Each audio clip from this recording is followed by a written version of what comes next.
Jaya Radha Madhava Kunja Bihari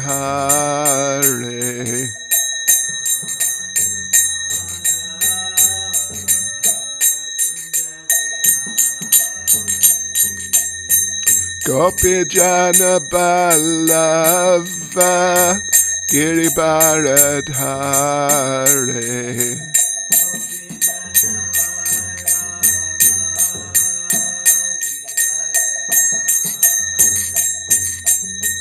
Gopi Jana Ballava Giribharadhari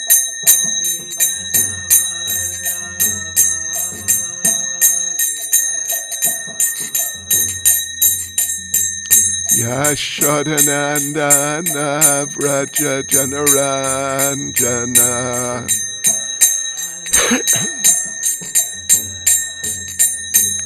Yashodanandana Vraja Janaranjana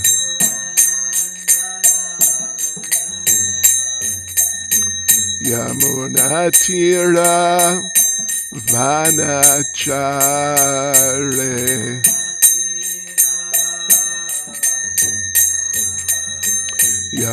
Yamunatira Vanachare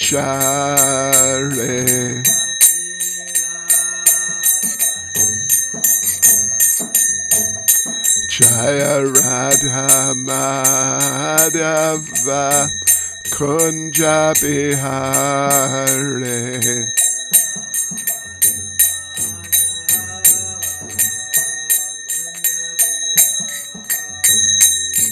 Jaya Radha Madhava Kunja Bihari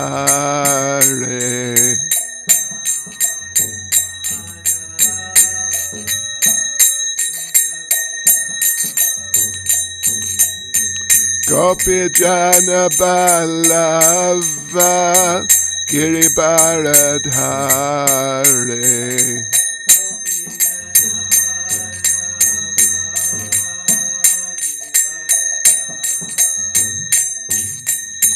Gopi Jana Ballava Giribharadhari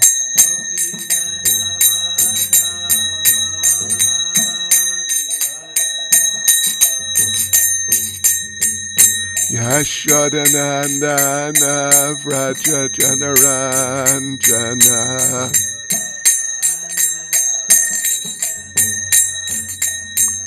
Yashodanandana Vraja Janaranjana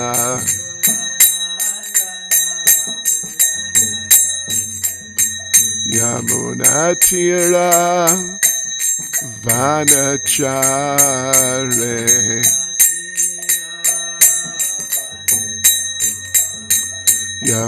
Yamunatira Vanachare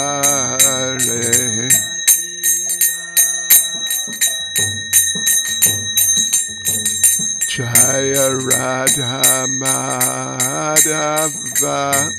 Kunja Bihari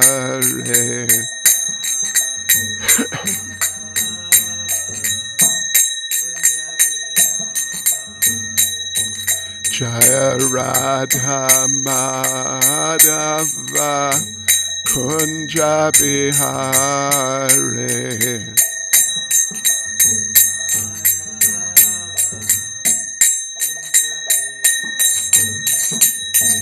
Jaya Prabhupada Jaya Prabhupada Jaya Prabhupada Jaya Prabhupada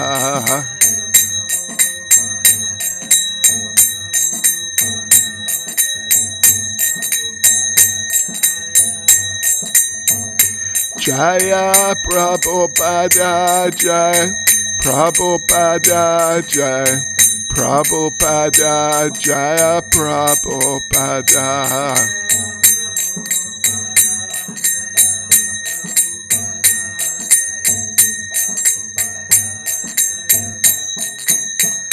Jaya Prabhupada Jaya Prabhupada Jai, Prabhupada Jaya Prabhupada.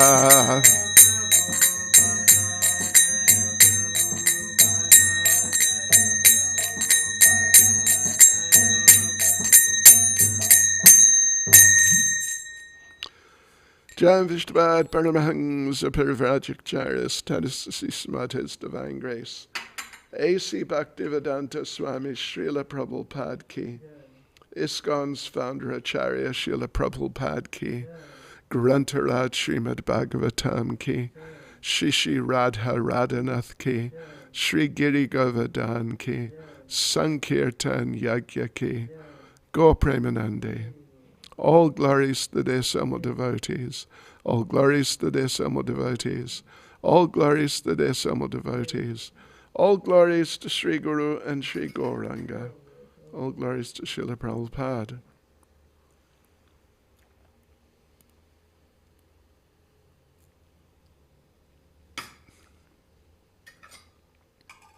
This is Fiji water.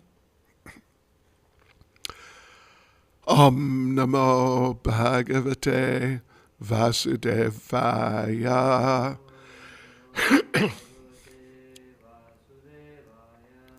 Om Namo Bhagavate Vasudevaya.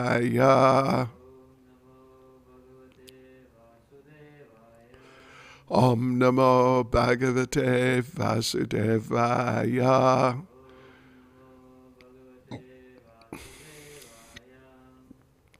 Srimad Bhagavatam, Canto 4, Chapter 4, Sati quits her body. Text 8. Sodarya samprashna samarta vartaya, matracha matri swasribis chasadaram, datam saparyam varam asanam chasa, nadata pura pratinandita sati. Translation. Although she was received by her sisters and mother, she did not reply to their words of reception. And although she was offered a seat and presents, she did not accept anything, for her father neither talked with her nor welcomed her by asking about her welfare.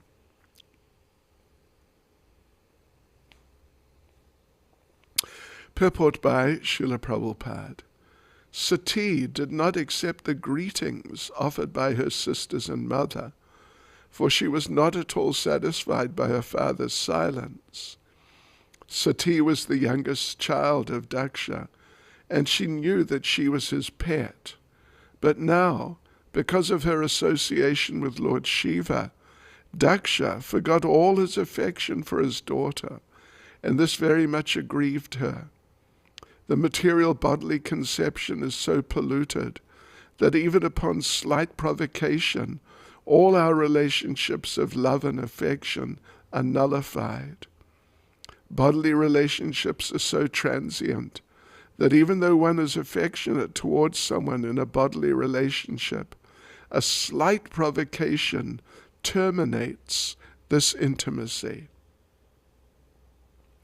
Saudarya samprashna samarta vartaya, matracha matri swashribishcha sadaram, datam saparyam varamasanam chasa, nadata pitra pratinandita sati. Although she was received by her sisters and mother, she did not reply to their words of reception. And although she was offered a seat and presents, she did not accept anything, for her father neither talked with her nor welcomed her by asking about her welfare. Okay. Nama Om Vishnupadaya Krishna Prestaya Bhutle Srimati Bhaktivedanta Swami Niti Namane Namaste Saraswati Devi Gauravani Pracharne Nirvishesha Shunyavadi Pastichadesh Tarne Sri Krishna Chaitanya Prabhu Sri Advaita Gadadha Shivas Adi Gaura Bhaktivinoda Hare Krishna Krishna Krishna Hare Hare Hare Rama Rama Rama Hare Hare Vanchakalpatarubhyascha kripa sindhubhyevacha Patitanam pavanebhyo Vaishnavebhyo namo namah. Srila Prabhupada ki jai. Yes, well, yesterday there was a, you could say, somewhat related theme in the sense of how people's relationships sometimes affect other relationships. Yesterday, the point particularly was that all the Brahmins and demigods who were subservient to Daksha, they would not greet or treat nicely Sati because of their relationships with Daksha. That Daksha was their superior, like senior and a more prominent and important person, in a certain sense at least. And they knew that he was not favorably disposed towards Sati, and because of her relationship with Lord Shiva, and they didn't want to endanger their relationship with Daksha by doing what they would have otherwise done, which would have been to greet Sati and just generally be nice and accept her and normal. So we talked about how that's an interesting phenomenon. It happens. Like in politics and business, sometimes these things happen. So, but here it's a slightly different perspective. Well, it's a different perspective, but it's very much part of that same sort of, you could say, syndrome or type of mentality that, as we read yesterday, her mother, Sati's mother and sisters, they did greet her very nicely, as would have been expected, basically, with sweet words, embraces, gifts, offering a place to sit. And, these are just normal social, well, there's social etiquettes, but they're just normally the feelings of people when they meet their family members.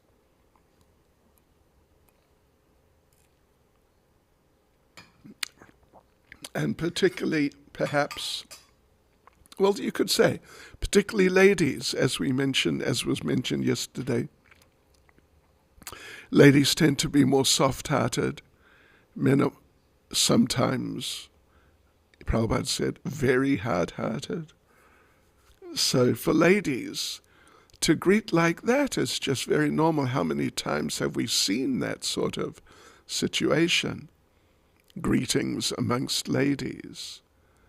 Yes. But Sati was affected not by how they, if they had been, her mother and sisters had related with her in not nice ways, well, it would have been worse. Here, it's just, well, it would appear to be sort of the combination of how the Brahmins and demigods didn't interact with her, and how Daksha didn't. So the effect it had on Sati affected her relationships with the people who were nice to her. Interesting situation, as we read. Mother and sisters were very nice. It appears just like normal. But Sati, would not respond or reciprocate with them. Not because of anything that was wrong with them or how they were dealing with her at all. They were just right. It was just really very nice. But because of these other relationships. So, therefore, she wouldn't, Prabhupada says, she did not accept the greetings. Oh, the verse says she didn't reply. Yeah. They were very nice. They embraced her and said sweet words and all these things. She didn't respond. But it wasn't their fault. But she was so much affected by the demigods and the Brahmins. She understood that they're not being nice because of the way her father feels. And her father was just not nice anyway, so she understood clearly how he felt. So that upset her relationships with her sisters and mother. She wouldn't respond to their greetings and their sweet words. She wouldn't accept their presence, and she would not accept a sitting place when she was offered. So it's a very interesting point. And it's basically it's an aspect of what Prabhupada's focusing on in the purport. That material relationships are sort of, you could say, tenuous or fraught with, the potential for difficulty, prone to difficulties and breakups and separations and hard feelings. How many times has it happened? How many times have each of us experienced it? I haven't experienced it so much, but I've experienced it a bit. Yeah, that because of someone who's close to us, because of their relationship with someone else, which has nothing, sort of got, in a sense, nothing directly to do with us, but it affects our relationship with the first person, who otherwise would be and had been in the past very close. It's interesting, isn't it? So the way Prabhupada expresses it is very nice.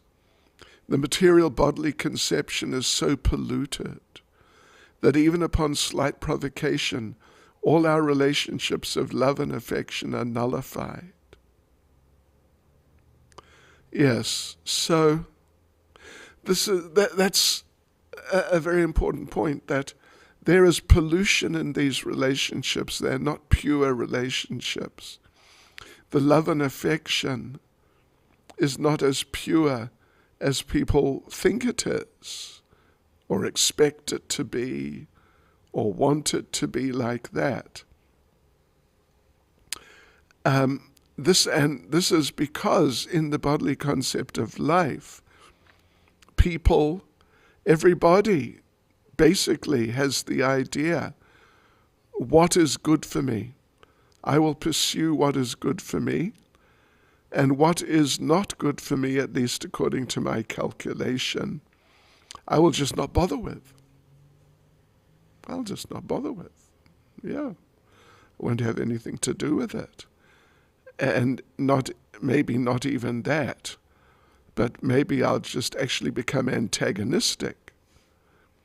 So this is the thing, and this is one of the great differences between Krishna consciousness and material existence. Even in material existence, there's so much talk about love. And, you could say, appreciation of love and importance placed on love. But the love on the material platform is, as we just said, it's very self-centered. Actually, one way of expressing it is that I love myself. And if you help me, then because you're helping the person I love, therefore I accept you, and I may even say I love you or whatever, but at least I'll have a relationship with you. It's really true. People love themselves first and foremost, and their acceptance of or rejection of others is to a large degree, if not practically completely, dependent on how much the other person facilitates their happiness. And as soon as the other person doesn't do that, then the person just is not part of their life. This is the pollution of the material bodily conception of life. And the relationships which are based on that bodily concept of love, meaning I love me, and how much you give me pleasure is how much I appreciate you or love you or accept you like that. It's so common that, like in the political sphere, like in the world wars, in one world war, one country was with, what they call the Allies, basically, or mainly the British and the Americans. In the next World War, they were against them. I think Italy, it was like that. So, what's the relationship?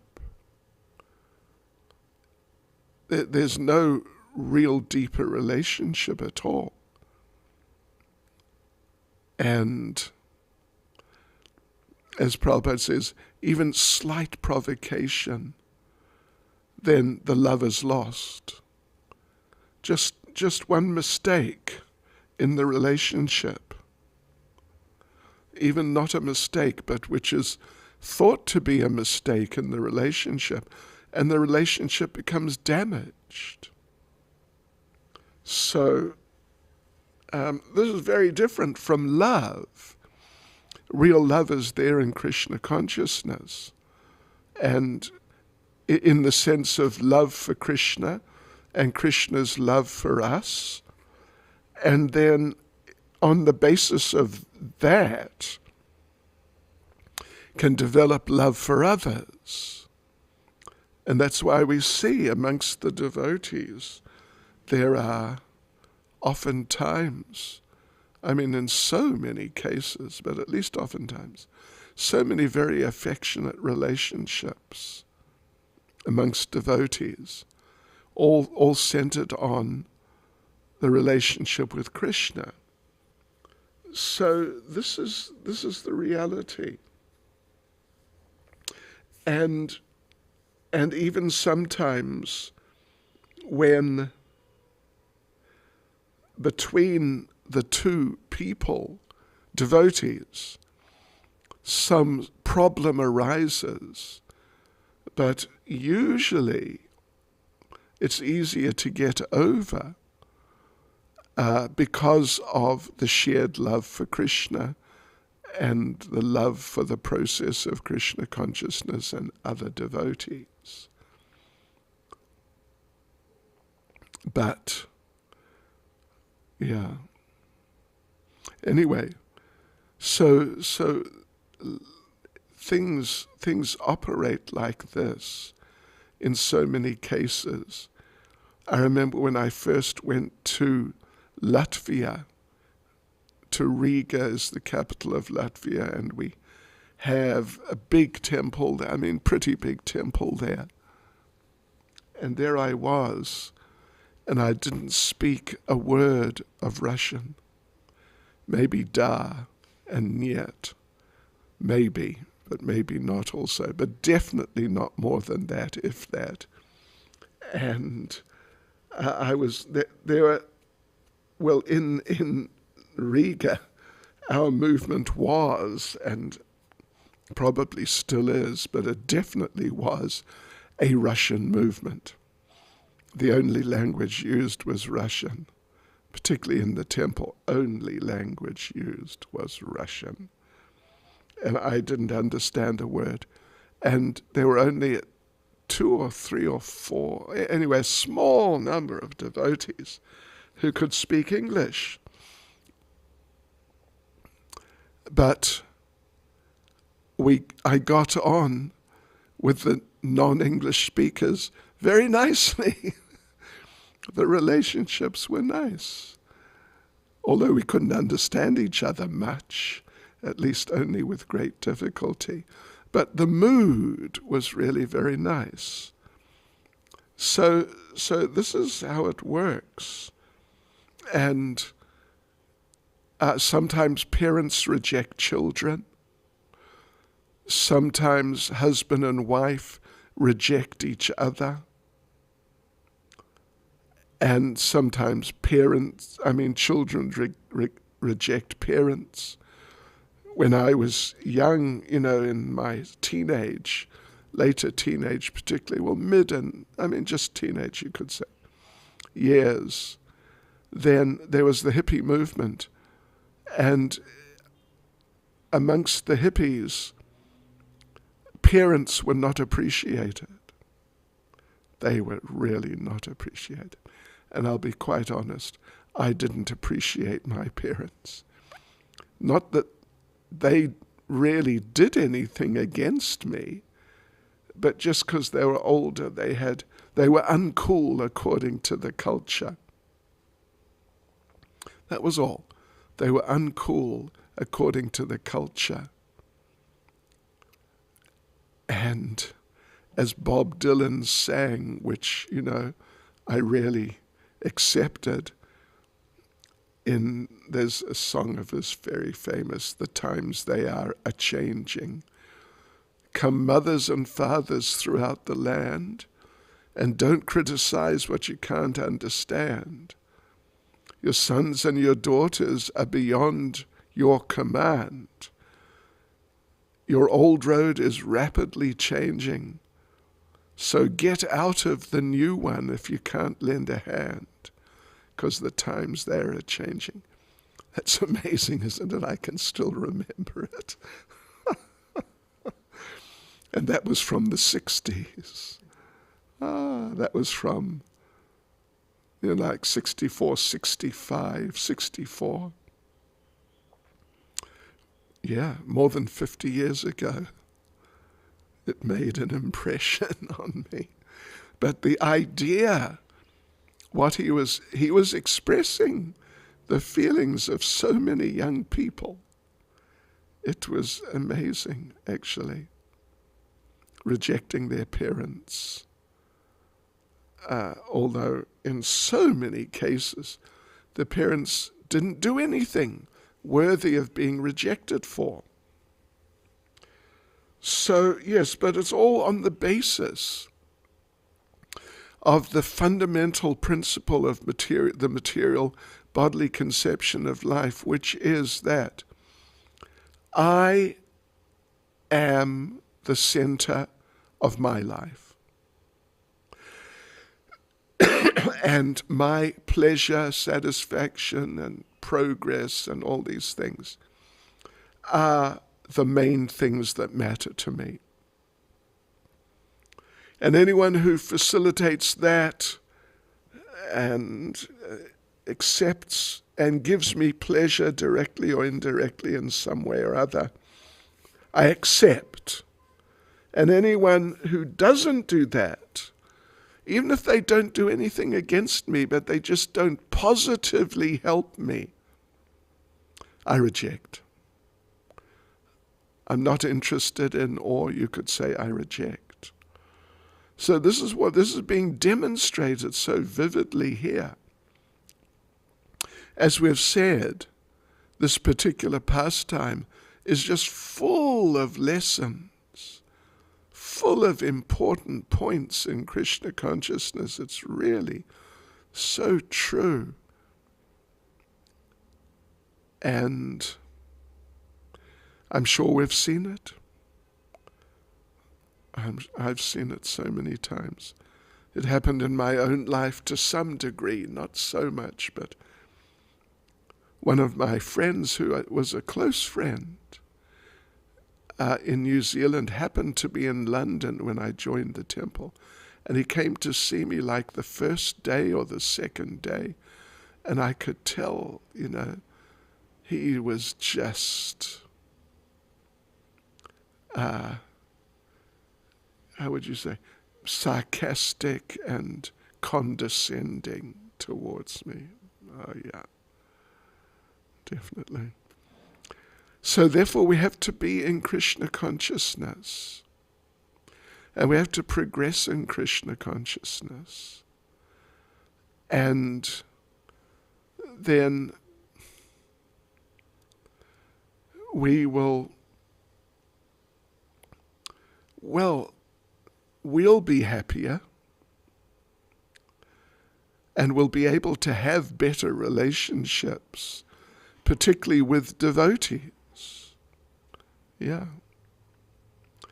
And those relationships will last. Hare Krishna.